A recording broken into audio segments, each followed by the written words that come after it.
People say they want the truth, but the truth is, you don't have to look far to find it. When talking about child trafficking, particularly, you don't have to look far to find it. It's right here in the United States. It's been here in the United States for a long time. You just look at the child care system in group homes. I remember when I was a kid, I went through it. I went through the system. And what I learned from that experience Okay, it's what, like they include things like separate children from parents because parents are a bad influence. The state knows best. is the dark world in which exists behind the world that we all think is for us. For a long time, people were complicit in just sweeping it under the rug. For example, when I was moved to Davis, California in the early 90s, there was a facility called Families First that was shut down 20 years later for severe neglect and abuse of kids.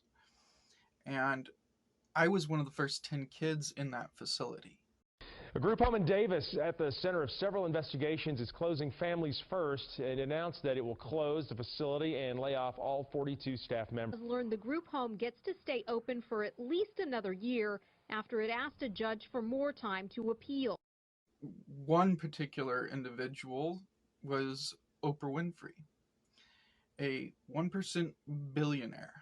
She was the one who funded the facility. I know that because I went through school IEP meetings with staff members and the teachers and group home supervisors and social workers, and my parents were all in a meeting together because they were trying to help me understand some of my behaviors that I was having as a kid. They were trying to get me to understand this is for your own benefit. This is, for you, Brett, to make you better, right? But what I didn't understand when I was a kid was I had mild autism, and so some of my behaviors were autistic behaviors, and they were trying to program it out of me. That's a whole different subject.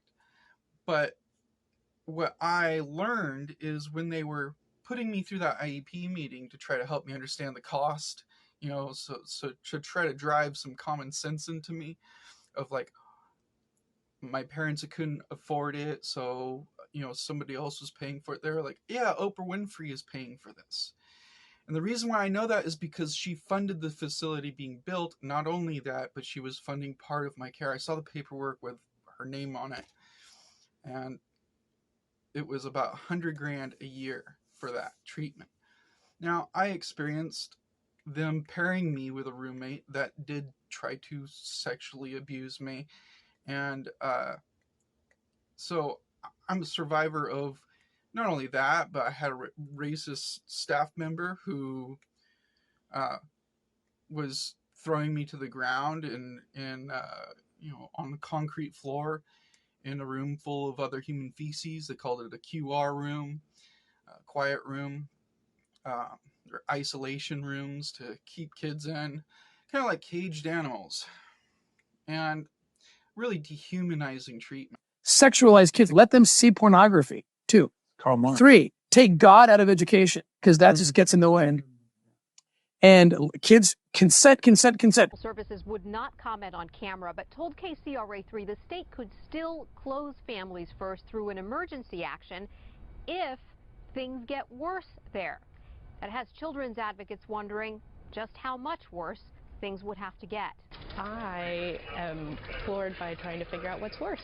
Christina Real is a San Diego-based attorney for the Children's Advocacy Institute. Of course they want to keep functioning. They have their bills to pay and they want to keep receiving revenue. But that has nothing to do with the safety of the kids in their care. How it was receiving funding was from Fremont Rideout, and they were getting grants through the United States government. So it was actually partially the government funding it. Not only 1% liberal billionaire like Oprah Winfrey, but it was the United States government funding it. So we have a system in place our very own United States government, going back into the Bill Clinton era, of child trafficking. Weekend, Obama found support from California's First Lady Maria Shriver, Caroline Kennedy, and Oprah Winfrey, hoping to give Obama a boost.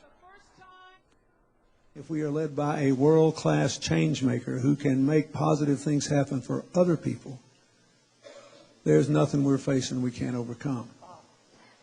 That is what she offers. We are free from the constrictions of gender and race. And for the first time, we can just vote as we believe. You for her? I'm with her. And that her is, of course, Hillary Clinton.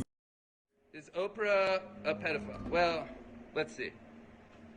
Hanks, Weinstein, I mean, the company she keeps, as rich as she is, I don't care. I've already been blacklisted.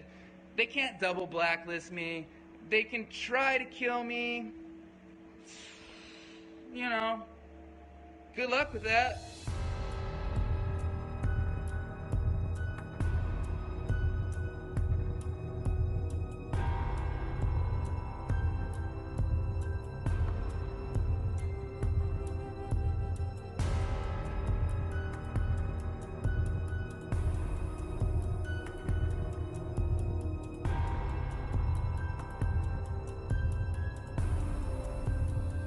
Tom fucking Hanks, guys. Pedophile. Called out, no response. And we're hearing more firsthand accounts from alleged sex abuse victims of Jeffrey Epstein, Epstein's estate, and his alleged associates.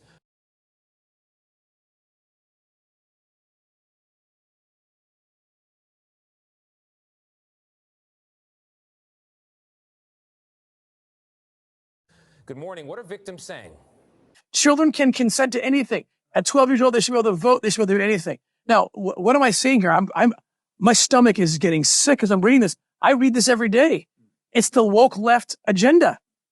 I'm not saying that they're colluding or talking. It doesn't matter. It's the same dark source. But they are pedophiles are sitting back right now going, we've been pushing this agenda for decades. And now we don't have to push anymore because the left is taking care of it for us in America. In America. There needed to be an uprise.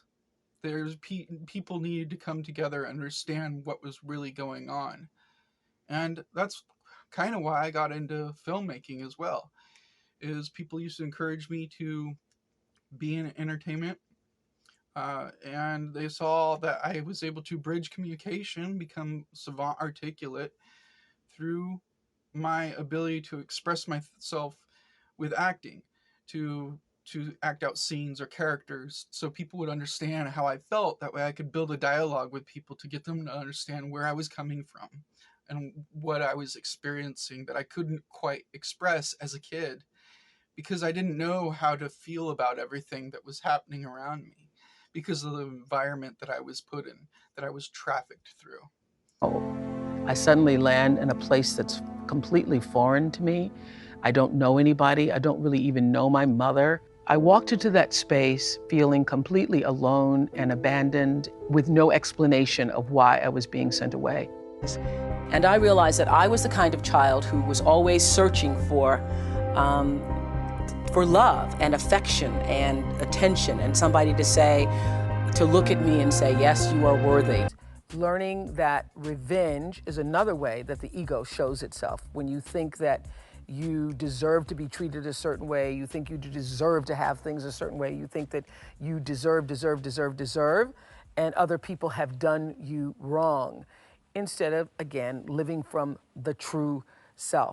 That's what the term white privilege is. It means that whiteness still gives you an advantage no matter what. In that prejudice and racism, and they just have to die. I think we are defined by the way we treat ourselves and the way we treat other people. You know, it would be wonderful to be, acclaimed as this, talk show host who's made it. That would be wonderful. But if that doesn't happen, there are, other important things in my life. And there's people like me who've been through it, survived it, and come out the other side to be able to speak up against it.